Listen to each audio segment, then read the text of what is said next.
ਸਾਨੂੰ ਟਾਰਗੇਟ ਰੱਖੇ ਜਾਂਦੇ ਕਿ ਇੱਕ ਆਪਰੇਟਰ ਮੈਕਸਿਮਮ ਪੂਰੇ ਦਿਨ 'ਚ 50 ਐਂਟਰੀਆਂ ਕਰੇਗਾ ਹੀ ਕਰੇਗਾ। ਅਗਰ ਨਹੀਂ ਕੀਤਾ ਜਾਂਦਾ ਹੈ ਤਾਂ ਉਹ ਸਾਨੂੰ ਅਗਲੇ ਦਿਨ ਉਸ ਮੀਟਿੰਗ 'ਚ ਬੁਲਾ ਕੇ ਜਾਂ ਮੀਟਿੰਗ ਆਨਲਾਈਨ ਮੀਟਿੰਗ ਜਿਹੜੀ ਰੱਖੀ ਜਾਂਦੀ ਹੈ ਉਹਦੇ ਵਿੱਚ ਸਾਨੂੰ ਕਿਹਾ ਜਾਂਦਾ ਹੈ ਕਿ ਤੁਸੀਂ ਇਹ ਟਾਰਗੇਟ ਕਿਉਂ ਨਹੀਂ ਪੂਰਾ ਕੀਤਾ। ਕੰਪਨੀ ਦੇ ਅੰਡਰ ਕੰਮ ਕਰਦੇ ਹਾਂ ਜੀ, ਸਰਕਾਰ ਨੇ ਠੇਕਾ ਕੰਪਨੀ ਨੂੰ ਦਿੱਤਾ ਹੋਇਆ। ਅਸੀਂ ਆਪਰੇਟਰ ਹਾਂ, ਕੰਪਿਊਟਰ ਆਪਰੇਟਰ। ਸਾਡੀ 10,000 ਸਮਥਿੰਗ ਹੈ ਜੀ, ਮਤਲਬ 600-700 ਇੰਨੀ ਕੁ ਤੁਸੀਂ ਲਾ ਲਓ। ਪੰਜਾਬ ਦਾ ਵੀ 100 ਕਰੋੜ ਤੋਂ ਉੱਤੇ ਰੈਵਨਿਊ ਜਾਂਦਾ ਰਿਹਾ ਜੀ। 100 ਕਰੋੜ ਤੁਸੀਂ ਅਰਨ ਕਰਕੇ ਸਰਕਾਰ ਦੇ ਖਜ਼ਾਨੇ ਦੇ ਵਿੱਚ ਪਾ ਰਹੇ ਹੋ। ਉਹ ਸਰਕਾਰ ਦੇ ਖਜ਼ਾਨੇ 'ਚ ਜਾਂਦਾ ਜਾਂ ਫਿਰ ਤੁਹਾਡੀ ਜਿਹੜੀ ਕੰਪਨੀ ਜਿਹਨਾਂ ਟਾਈ ਅਪ ਹੈ ਉਹਦੇ ਖਜ਼ਾਨੇ 'ਚ? ਉਹ ਸਰਕਾਰ ਦੇ ਖਜ਼ਾਨੇ 'ਚ ਜਾਂਦਾ ਜੀ, ਕਿਉਂਕਿ ਸਰਕਾਰ ਨੇ ਕੰਪਨੀ ਨਾਲ ਜਿਹੜਾ ਟਾਈ ਅਪ ਕੀਤਾ ਹੋਇਆ, ਕੰਪਨੀ ਨੂੰ ਸਰਵਿਸ ਦਾ ਹੈ। ਹਾਂਜੀ, ਸਰਵਿਸ ਦਾ। ਇੱਕ ਐਂਟਰੀ ਦੇ 55 ਰੁਪਏ ਜਿੱਦਾਂ ਇੱਕ ਐਂਟਰੀ ਦੇ 55 ਰੁਪਏ ਤੁਹਾਡੀ ਕੰਪਨੀ ਨੂੰ ਮਿਲਣੇ ਹੀ ਮਿਲਣੇ ਨੇ, ਕੋਈ ਵੀ ਕੰਮ ਹੋਵੇ।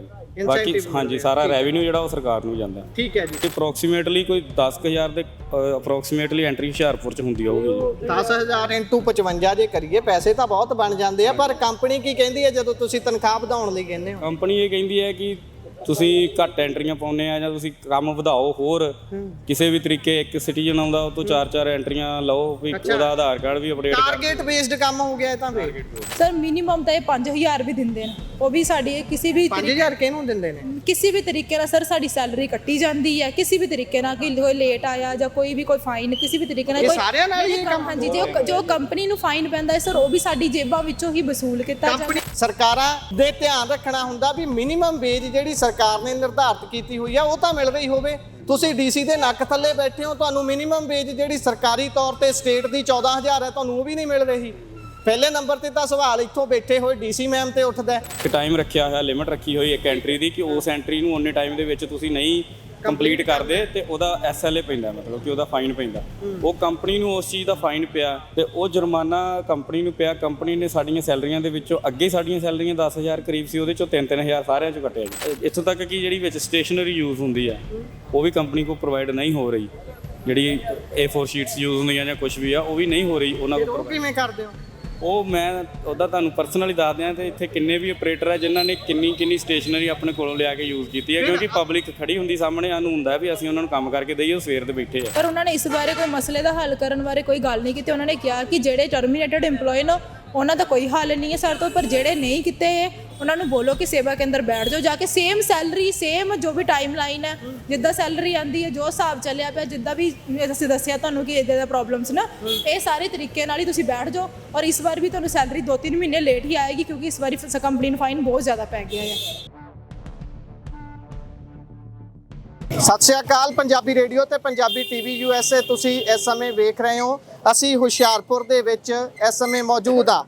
ਜਿਹੜੇ ਸੇਵਾ ਕੇਂਦਰਾਂ ਦੇ ਵਿੱਚ ਤੁਸੀਂ ਵੱਖ-ਵੱਖ ਸੇਵਾਵਾਂ ਲੈਣ ਜਾਂਦੇ ਹੋ, 300 ਤੋਂ ਵੱਧ ਸੇਵਾਵਾਂ ਉਹਨਾਂ ਦੇ ਵੱਲੋਂ ਤੁਹਾਨੂੰ ਪ੍ਰੋਵਾਈਡ ਕਰਾਈਆਂ ਜਾਂਦੀਆਂ ਨੇ। ਉਹਨਾਂ ਨੂੰ ਖੁਦ ਨੂੰ ਜਿਹੜੇ ਤੁਹਾਡੇ ਮਸਲੇ ਹੱਲ ਕਰਦੇ ਨੇ, ਉਹਨਾਂ ਨੂੰ ਖੁਦ ਨੂੰ ਬਹੁਤ ਸਾਰੀਆਂ ਪ੍ਰੋਬਲਮਸ ਫੇਸ ਕਰਨੀਆਂ ਪੈਂਦੀਆਂ ਨੇ। ਇਸੇ ਕਰਕੇ ਹੁਣ ਬਹੁਤ ਸਾਰੇ ਜ਼ਿਲ੍ਹਿਆਂ ਦੇ ਵਿੱਚ ਜਿਹੜੇ ਇਹ ਮੁਲਾਜ਼ਮ ਨੇ ਇਹ ਧਰਨੇ ਦੇ ਉੱਪਰ ਬੈਠ ਗਏ ਨੇ।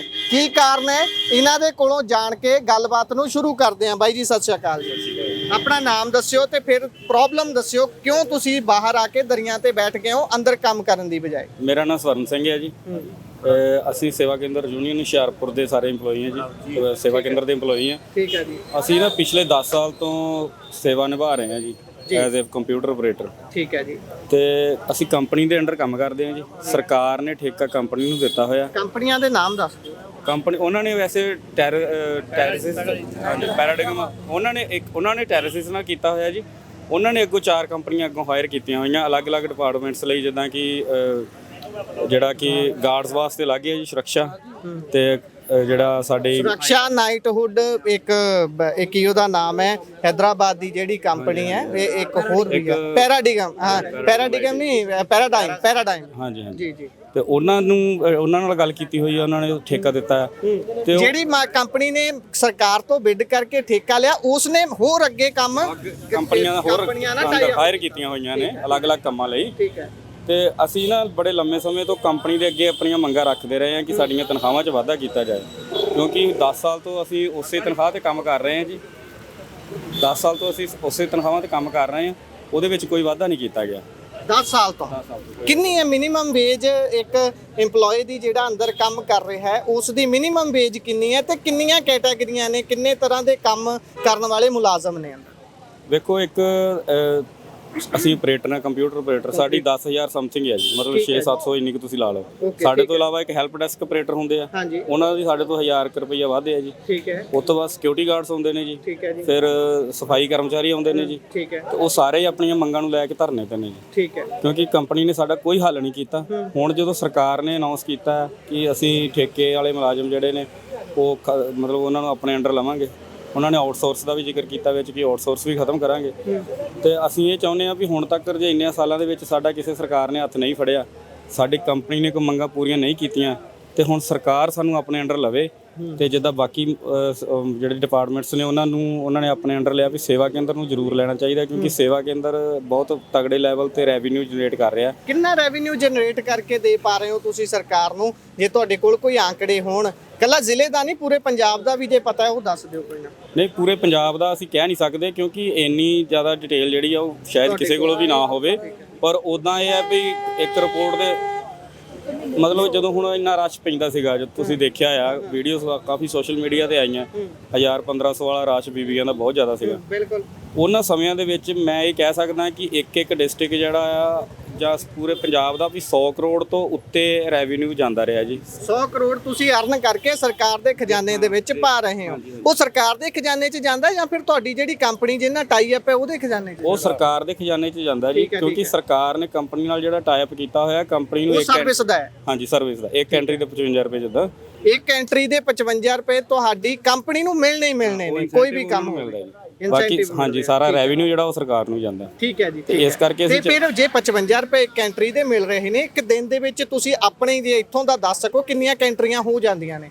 ਇੱਕ ਜਿਹੜੇ ਪਿੰਡ ਵਾਲੇ ਸੇਵਾ ਕੇਂਦਰ ਹੁੰਦੇ ਆ ਨਾ ਜੀ, ਉਹ 150 ਦੇ ਕਰੀਬ ਇੱਕ ਦਿਨ ਦੀ ਐਂਟਰੀ ਕਰ ਦਿੰਦੇ ਆ ਜੀ। ਠੀਕ ਹੈ। ਤੇ ਇੱਥੇ ਜੇਕਰ ਮੈਂ ਜ਼ਿਲ੍ਹੇ ਦੀ ਗੱਲ ਕਰਾਂ, ਜ਼ਿਲ੍ਹੇ 'ਚ ਆਈ ਥਿੰਕ ਕੋਈ 1000 ਦੇ ਨੇੜੇ ਤੇੜੇ ਐਂਟਰੀ ਹੁੰਦੀ ਹੈ ਜੀ। ਇੱਥੇ ਕਾਫੀ ਕਾਊਂਟਰ ਨੇ ਜਿਹੜੇ ਚੱਲਦੇ ਨੇ, ਮਤਲਬ ਇੱਕ ਦਿਨ ਦੀ ਸਾਰੀ ਅਪਰੋਕਸੀਮੇਟਲੀ ਕੋਈ 10000 ਦੇ ਅਪਰੋਕਸੀਮੇਟਲੀ ਐਂਟਰੀ ਹੁਸ਼ਿਆਰਪੁਰ 'ਚ ਹੁੰਦੀ ਹੋਊਗੀ ਜੀ। 10000 × 55 ਜੇ ਕਰੀਏ ਪੈਸੇ ਤਾਂ ਬਹੁਤ ਬਣ ਜਾਂਦੇ ਆ। ਪਰ ਕੰਪਨੀ ਕੀ ਕਹਿੰਦੀ ਹੈ ਜਦੋਂ ਤੁਸੀਂ ਤਨਖਾਹ ਵਧਾਉਣ ਲਈ ਕਹਿੰਦੇ ਹੋ? ਕੰਪਨੀ ਇਹ ਕਹਿੰਦੀ ਹੈ ਕਿ ਤੁਸੀਂ ਘੱਟ ਐਂਟਰੀਆਂ ਪਾਉਂਦੇ ਆ ਜਾਂ ਤੁਸੀਂ ਕੰਮ ਵਧਾਓ ਹੋਰ ਕਿਸੇ ਵੀ ਤਰੀਕੇ। ਇੱਕ ਸਿਟੀਜ਼ਨ ਆਉਂਦਾ ਉਹ ਤੋਂ 4-4 ਐਂਟਰੀਆਂ ਲਓ ਵੀ ਉਹਦਾ ਆਧਾਰ ਕਾਰਡ ਵੀ ਅਪਡੇਟ ਕਰ। ਟਾਰਗੇਟ ਬੇਸਡ ਕੰਮ ਹੋ ਗਿਆ ਇਹ ਤਾਂ ਫਿਰ। ਹਾਂਜੀ। ਅੱਛਾ ਭੈਣੇ ਤੁਸੀਂ ਜੀ ਠੀਕ ਹੈ ਠੀਕ ਹੈ ਭੈਣੇ ਤੁਸੀਂ ਕੀ ਕਹਿੰਦੇ ਹੋ? ਜਿਹੜੀ ਬਾਈ ਹੁਣੀ ਗੱਲ ਦੱਸ ਰਹੇ ਨੇ ਕਿ ਇੰਨੀਆਂ ਐਂਟਰੀਆਂ ਪਾਉਂਦੇ ਹਨ, ਇੱਕ ਐਂਟਰੀ ਤੋਂ ਭਾਵ ਅਸੀਂ ਸਰੋਤਿਆਂ ਨੂੰ ਦੱਸ ਦਈਏ ਵੀ ਜੇਕਰ ਕੋਈ ਸਿਟੀਜ਼ਨ ਕੰਮ ਲੈਣ ਦੇ ਲਈ ਆਉਂਦਾ ਹੈ, ਕੋਈ ਕਾਗਜ਼ ਬਣਵਾਉਣ ਦੇ ਲਈ ਆਉਂਦਾ, ਉਸ ਦਾ ਇੱਕ ਕੰਮ ਨੇਪਰੇ ਚਾੜਨ ਦੇ ਲਈ ਉਹਨੂੰ ਇੱਕ ਐਂਟਰੀ ਮੰਨਿਆ ਜਾਂਦਾ। ਮੈਂ ਠੀਕ ਕਹਿ ਰਿਹਾ ਨਾ ਭੈਣੇ?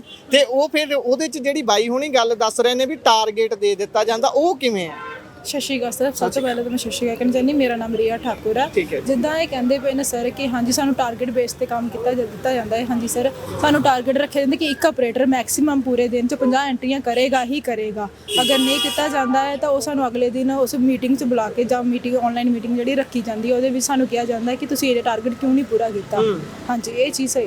ਇਹ ਕਹਿੰਦੇ ਨੇ ਹਾਂਜੀ। ਅੱਛਾ, ਹੋਰ ਤੁਹਾਨੂੰ ਫਾਈਨੈਂਸ਼ੀਅਲੀ ਕਿਹੋ ਜਿਹੀਆਂ ਦੁਸ਼ਵਾਰੀਆਂ ਝੱਲਣੀਆਂ ਪੈ ਰਹੀਆਂ ਨੇ? ਬਾਈ ਹੁਣੀ ਜਿੱਦਾਂ ਦੱਸਿਆ ਵੀ 10 ਸਾਲ ਤੋਂ ਲੱਗੇ ਹੋਏ ਆ। ਪਹਿਲੀ ਗੱਲ ਤਾਂ ਸਵਾਲ ਇਹ ਹੈ ਵੀ 10 ਸਾਲ ਤੋਂ ਤੁਸੀਂ ਸੇਮ ਕੰਪਨੀ ਟੈਰਾਸਿਸ ਦੇ ਅੰਦਰ ਹੀ ਕੰਮ ਕਰ ਰਹੇ ਹੋ ਜਾਂ ਫਿਰ ਸਮੇਂ-ਸਮੇਂ ਤੇ ਠੇਕਾ ਬਦਲਦਾ ਰਹਿੰਦਾ ਹੈ? ਸਰ ਪਹਿਲੇ ਇਸ ਤੋਂ ਪਹਿਲੇ ਜਿਹੜੀ ਕੰਪਨੀ ਸੀਗੀ ਉਹ ਰੈਂਡਸਟੈਂਡ BL ਸੀਗੀ, ਹੁਣ ਪੈਰਾਡਿਗਮ ਨੇ ਲਿਆ। ਪੈਰਾਡਿਗਮ ਕਦੋਂ ਤੋਂ ਹੈ?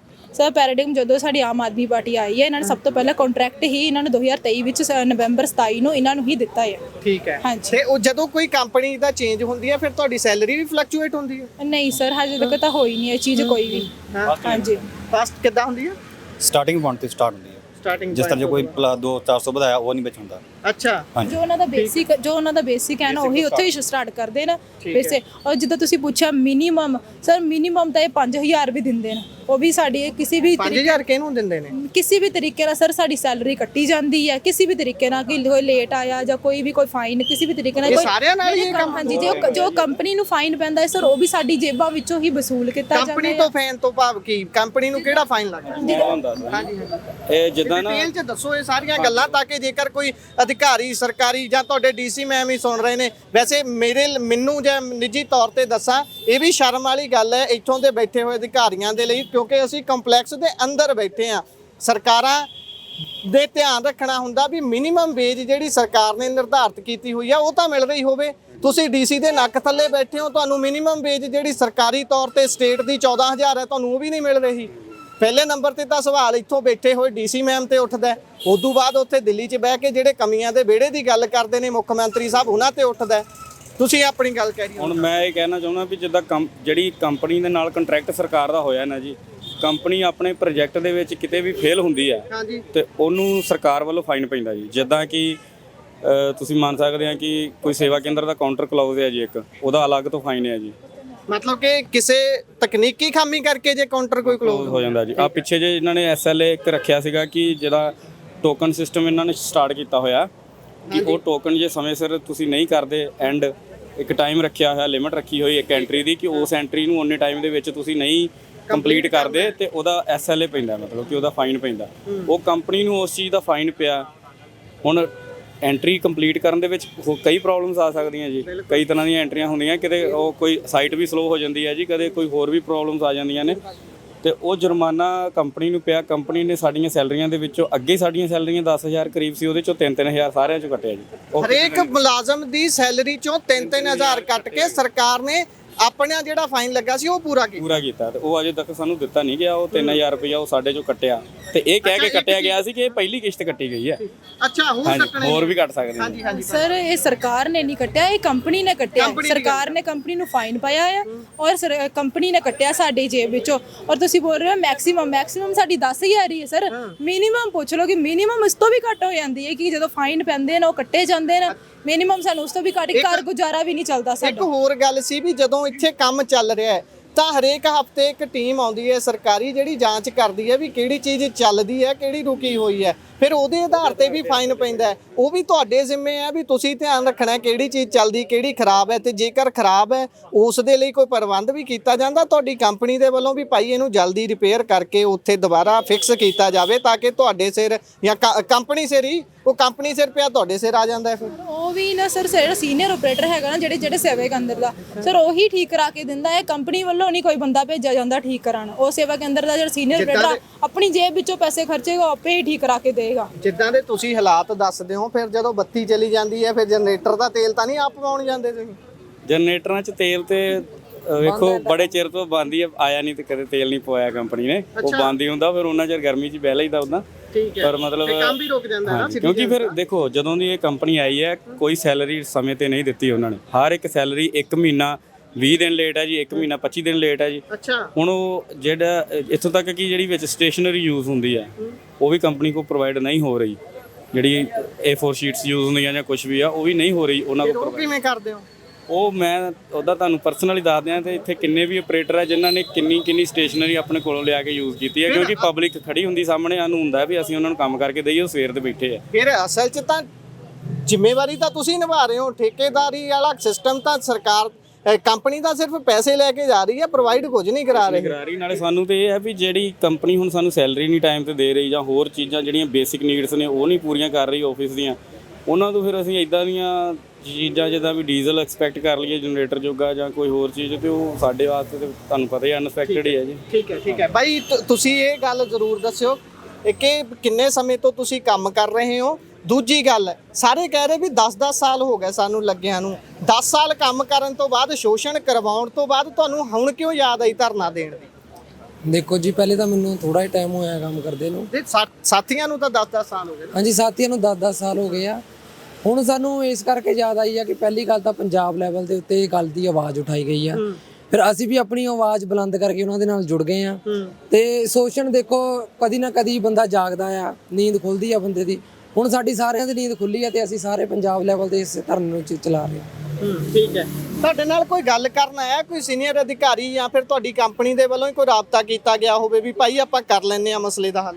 ਸਰ ਆਏ ਤਾਂ ਸੀਗੇ ਪਰ ਸਰ ਉਹਨਾਂ ਨੇ ਮਸਲੇ ਦਾ ਹੱਲ ਕਰਨ ਬਾਰੇ ਕੌਣ ਆਇਆ, ਸਰਕਾਰੀ ਤੇ ਜਾਂ ਕੰਪਨੀ ਵੱਲੋਂ? ਟਰਸਟਡ ਹੈਡ ਆਏ ਸੀਗੇ, ਟਰਸਟਡ ਹੈਡ ਹਰਪ੍ਰੀਤ ਸਿੰਘ ਸੈਣੀ ਆਏ ਸੀਗੇ, ਪਰ ਉਹਨਾਂ ਨੇ ਇਸ ਬਾਰੇ ਕੋਈ ਮਸਲੇ ਦਾ ਹੱਲ ਕਰਨ ਬਾਰੇ ਕੋਈ ਗੱਲ ਨਹੀਂ ਕੀਤੀ। ਉਹਨਾਂ ਨੇ ਕਿਹਾ ਕਿ ਜਿਹੜੇ ਟਰਮੀਨੇਟਡ EMPLOYE ਨੇ ਉਹਨਾਂ ਦਾ ਕੋਈ ਹੱਲ ਨਹੀਂ ਹੈ ਸਰ ਤੋਂ, ਪਰ ਜਿਹੜੇ ਨਹੀਂ ਕੀਤੇ ਉਹਨਾਂ ਨੂੰ ਬੋਲੋ ਕਿ ਸੇਵਾ ਕੇਂਦਰ ਬੈਠ ਜਾਓ ਜਾ ਕੇ, ਸੇਮ ਸੈਲਰੀ, ਸੇਮ ਜੋ ਵੀ ਟਾਈਮ ਲਾਈਨ ਹੈ, ਜਿੱਦਾਂ ਸੈਲਰੀ ਆਂਦੀ ਹੈ, ਜੋ ਹਿਸਾਬ ਚੱਲਿਆ ਪਿਆ, ਜਿੱਦਾਂ ਵੀ ਅਸੀਂ ਦੱਸਿਆ ਤੁਹਾਨੂੰ ਕਿ ਇੱਦਾਂ ਦਾ ਪ੍ਰੋਬਲਮਸ ਨਾ, ਇਹ ਸਾਰੇ ਤਰੀਕੇ ਨਾਲ ਹੀ ਤੁਸੀਂ ਬੈਠ ਜਾਓ। ਔਰ ਇਸ ਵਾਰ ਵੀ ਤੁਹਾਨੂੰ ਸੈਲਰੀ 2-3 ਮਹੀਨੇ ਲੇਟ ਹੀ ਆਏਗੀ ਕਿਉਂਕਿ ਇਸ ਵਾਰੀ ਕੰਪਨੀ ਨੂੰ ਫਾਈਨ ਬਹੁਤ ਜ਼ਿਆਦਾ ਪੈ ਗਿਆ ਹੈ। ਇਸ ਕਰਕੇ ਸਾਨੂੰ ਕਹਿੰਦੇ ਪਏ ਕਿ ਬੈਠ ਜਾਓ ਜਾ ਕੇ। ਕਹਿਣ ਦਾ ਭਾਵ ਵੀ ਸਾਰੇ ਕੰਪਨੀ ਦੇ ਹੀ ਸਕੇ ਨੇ, ਕੋਈ ਤੁਹਾਡੀ ਗੱਲ ਸੁਣ ਕੇ ਰਾਜੀ ਨਹੀਂ। ਅੱਛਾ, ਫਿਰ ਹੁਣ ਤੁਸੀਂ ਇੱਥੇ ਡੀਸੀ ਮੈਮ ਬੈਠਦੇ ਨੇ, ਹੋਰ ਅਧਿਕਾਰੀ ਬੈਠਦੇ ਨੇ ਸਰਕਾਰੀ ਤੌਰ ਤੇ, ਮੈਂ ਸਰਕਾਰੀ ਧਿਰ ਵੱਲੋਂ ਜਾਣਨਾ ਚਾਹੁੰਦਾ ਉਧਰੋਂ ਕਿਸੇ ਨੇ ਸਾਰ ਲਈ ਤੁਹਾਡੀ? ਸਰ ਉਹਨਾਂ ਦਾ ਵੀ ਇਹੀ ਕਹਿਣਾ ਹੈ ਕਿ ਤੁਸੀਂ ਸਾਡੇ ਅੰਡਰ ਨਹੀਂ ਆਂਦੇ, ਇਹ ਤੁਹਾਡੀ ਮੰਗਾਂ ਜਾਂ ਤਾਂ ਤੁਹਾਡੀ ਕੰਪਨੀ ਜਾਂ ਤੁਹਾਡੀ ਸਰਕਾਰ ਹੀ ਪੂਰੀ ਕਰ ਸਕਦੀ ਹੈ, ਅਸੀਂ ਇਹਨਾਂ ਵਿੱਚ ਕੁਝ ਨਹੀਂ ਕਰ ਸਕਦੇ।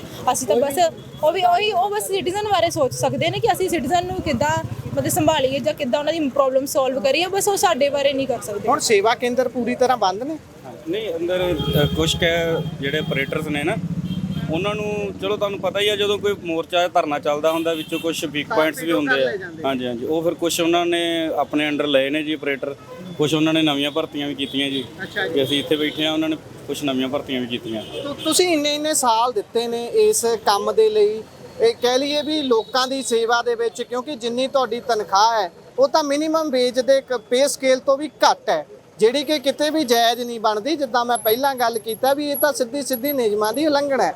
ਹੁਣ ਤੁਸੀਂ ਇੰਨੇ ਸਾਲ ਦਿੱਤੇ ਨੇ, ਹੁਣ ਜੇਕਰ ਤੁਹਾਨੂੰ ਟਰਮੀਨੇਟ ਕਰ ਦਿੱਤਾ ਜਾਂਦਾ, ਤੁਹਾਨੂੰ ਕੱਢ ਦਿੱਤਾ ਜਾਂਦਾ, ਤੁਹਾਡੀ ਕੋਈ ਸੁਣਵਾਈ ਨਹੀਂ ਹੁੰਦੀ, ਤਾਂ ਤੁਸੀਂ ਭਵਿੱਖ ਕੀ ਦੇਖਦੇ ਹੋ ਆਪਣਾ?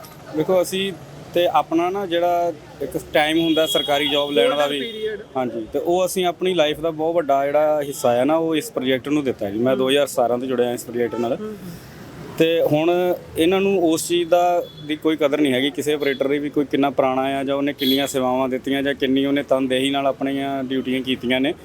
ਕੰਪਨੀ ਨੂੰ ਸਿਰਫ ਮੁਨਾਫੇ ਨਾਲ ਮਤਲਬ ਹੁੰਦਾ ਜੀ, ਤੇ ਉਹੀ ਉਹਨਾਂ ਨੇ ਹੁਣ ਵੀ ਸਾਨੂੰ ਉਹੀ ਦਿਖਾਇਆ ਜੀ ਆਪਣਾ, ਵੀ ਸਾਨੂੰ ਤੁਹਾਡੇ ਨਾਲ ਕੋਈ ਮਤਲਬ ਨਹੀਂ, ਤੁਸੀਂ ਕੰਮ ਕਰਦੇ ਹੋ ਤੇ ਠੀਕ ਹੈ, ਨਹੀਂ ਕੰਮ ਕਰਦੇ ਤਾਂ ਤੁਸੀਂ ਘਰ ਨੂੰ ਚਲੇ ਜਾਓ। ਉਹਨਾਂ ਦਾ ਸਾਡੇ ਨਾਲ ਮਤਲਬ ਕੋਈ ਅਜੇ ਇਦਾਂ ਦਾ ਰਵੱਈਆ ਨਹੀਂ ਹੈਗਾ ਵੀ ਉਹਨਾਂ ਵੱਲੋਂ ਸਾਨੂੰ ਕੋਈ ਆਫਰ ਹੋਵੇ, ਕੁਛ ਹੋਵੇ ਵੀ ਸਾਡੇ ਵੱਲੋਂ ਆਹ ਹੈਗਾ, ਤੁਸੀਂ ਦੇਖ ਲਓ, ਜੇ ਤੁਹਾਨੂੰ ਠੀਕ ਲੱਗਦਾ ਤੁਸੀਂ ਕਰ ਲਓ। ਠੀਕ ਹੈ।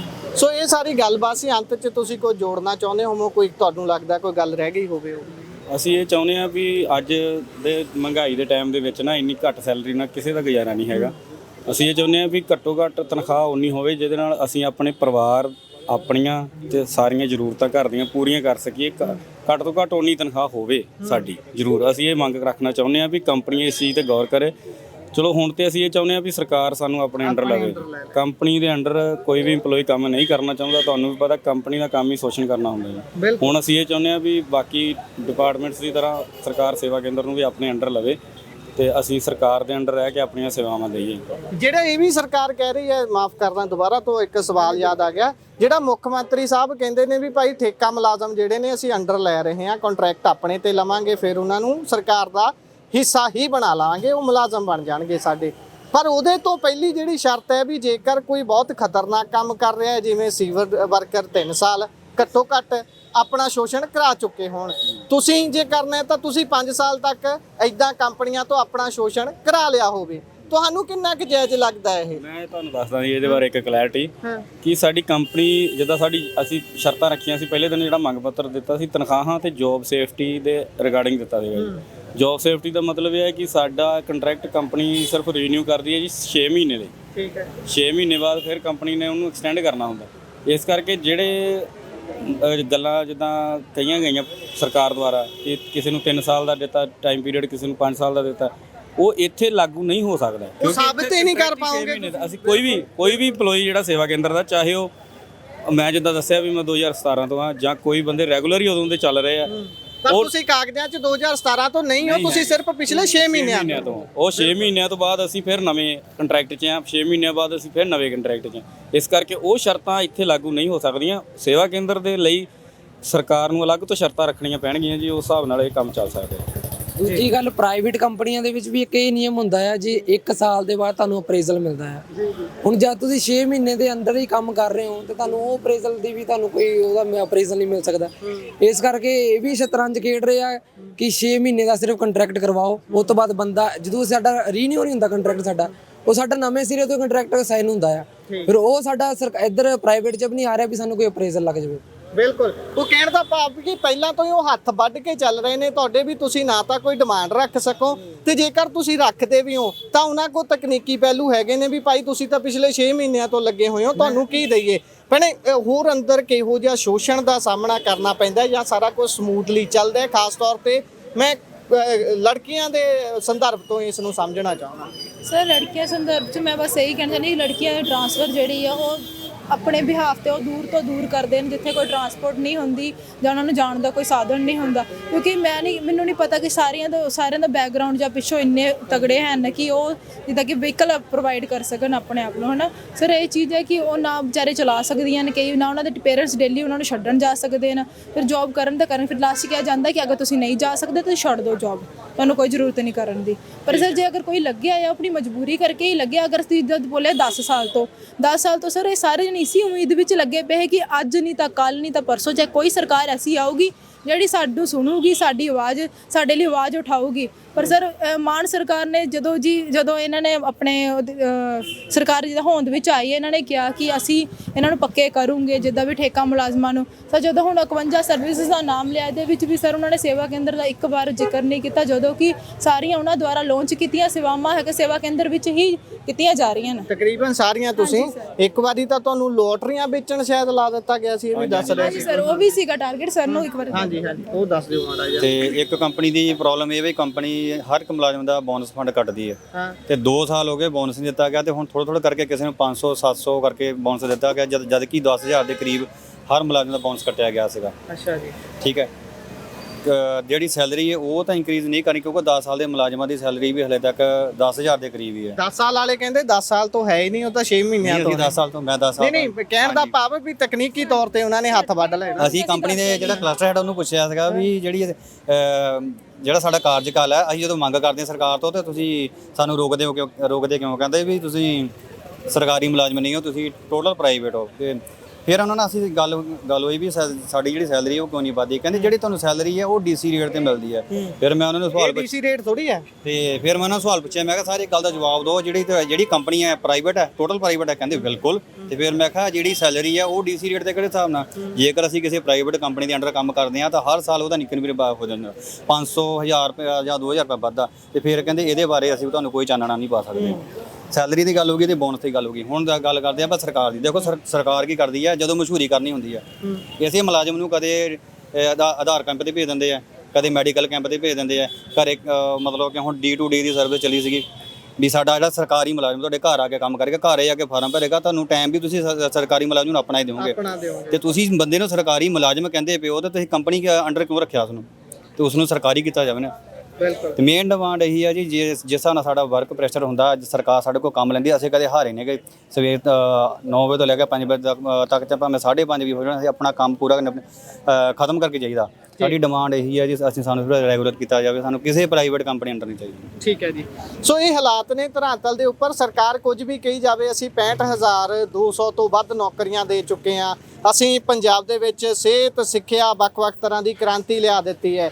ਜਦੋਂ ਕੋਈ ਵੀ ਪਾਇਲਟ ਪ੍ਰੋਜੈਕਟ ਲਾਂਚ ਕੀਤਾ ਜਾਂਦਾ ਹੈ, ਕਿਸੇ ਦੇ ਕੋਈ ਕਾਰਡ ਬਣਨੇ ਨੇ, ਕਿਸੇ ਨੂੰ 1000-1500 ਦੀ ਸਹੂਲਤ ਦੇਣੀ ਹੈ, ਕਿਸੇ ਵੀ ਕਿਸਮ ਦੇ ਹੋਰ ਕਾਗਜ਼ੀ ਪੱਤਰੀ ਕੰਮ ਨੇ, ਤਾਂ ਸਭ ਤੋਂ ਪਹਿਲਾਂ ਇਹਨਾਂ ਵਿਅਕਤੀਆਂ ਦੇ ਉੱਪਰ ਉਸ ਚੀਜ਼ ਦਾ ਬੋਝ ਪੈਂਦਾ ਹੈ। ਪਰ ਇਹਨਾਂ ਵਿਅਕਤੀਆਂ ਦੇ ਘਰ ਦੇ ਚੁੱਲ੍ਹੇ ਦੀ ਕਿਸੇ ਨੂੰ ਫਿਕਰ ਨਹੀਂ ਹੈ। ਮੁੱਖ ਮੰਤਰੀ ਸਾਹਿਬ ਜਿਹੜੇ ਕਮੀਆਂ ਦੇ ਵਿਹੜੇ ਦੀ ਗੱਲ ਕਰਦੇ ਨੇ, ਉਹ ਇਹਨਾਂ ਵਿਅਕਤੀਆਂ ਨੂੰ ਕਮੀ ਸਮਝਦੇ ਹੀ ਨਹੀਂ ਕਿ ਉਹਨਾਂ ਨੂੰ ਐਂ ਲੱਗਦਾ ਹੈ ਕਿ ਸ਼ਾਇਦ ਇਹਨਾਂ ਨੂੰ ਇਸੇ ਤਰੀਕੇ ਨਾਲ ਟਰਕਾ ਕੇ 2027 ਟਪਾਈ ਜਾ ਸਕਦੀ ਹੈ। ਹਾਲਾਤ ਤੁਹਾਡੇ ਸਾਹਮਣੇ ਨੇ, ਕਿਸ ਤਰੀਕੇ ਦੇ ਨਾਲ ਬਾਹਰ ਦੀਆਂ ਕੰਪਨੀਆਂ ਆ ਕੇ ਪੰਜਾਬ ਦੇ ਸਰਕਾਰ ਤੋਂ ਬੜੇ ਆਰਾਮ ਦੇ ਨਾਲ ਠੇਕੇ ਲੈ ਜਾਂਦੀਆਂ ਨੇ। ਉਸ ਤੋਂ ਬਾਅਦ ਹਰ ਵਾਰ ਆਪਣੇ ਆਪ ਨੂੰ ਦਿਵਾਲੀਆ ਦੱਸਦੀਆਂ ਨੇ, ਸਾਡੇ ਕੋਲ ਕੁਝ ਨਹੀਂ ਹੈ ਇਹ ਦੱਸਦੀਆਂ ਨੇ, ਤੇ ਪੰਜਾਬ ਦੇ ਨੌਜਵਾਨਾਂ ਦਾ ਸ਼ੋਸ਼ਣ ਹੁੰਦਾ ਹੈ। ਵੱਡੀਆਂ ਕਮਾਈ ਵਾਲੀਆਂ ਕੁਰਸੀਆਂ ਤੇ ਬਿਠਾਉਣ ਨੂੰ ਸੂਬੇ ਤੋਂ ਬਾਹਰ ਦੇ ਲੋਕ ਨੇ, ਇੱਥੇ ਲੁੱਟ ਕਰਵਾਉਣ ਦੇ ਲਈ ਆਮ ਲੋਕ ਨੇ। ਤੁਸੀਂ ਕੀ ਸੋਚਦੇ ਹੋ? ਵਿਚਾਰ ਹੈ ਟਿੱਪਣੀਆਂ ਜ਼ਰੂਰ ਦਿਓ। ਧੰਨਵਾਦ, ਸਤਿ ਸ਼੍ਰੀ ਅਕਾਲ।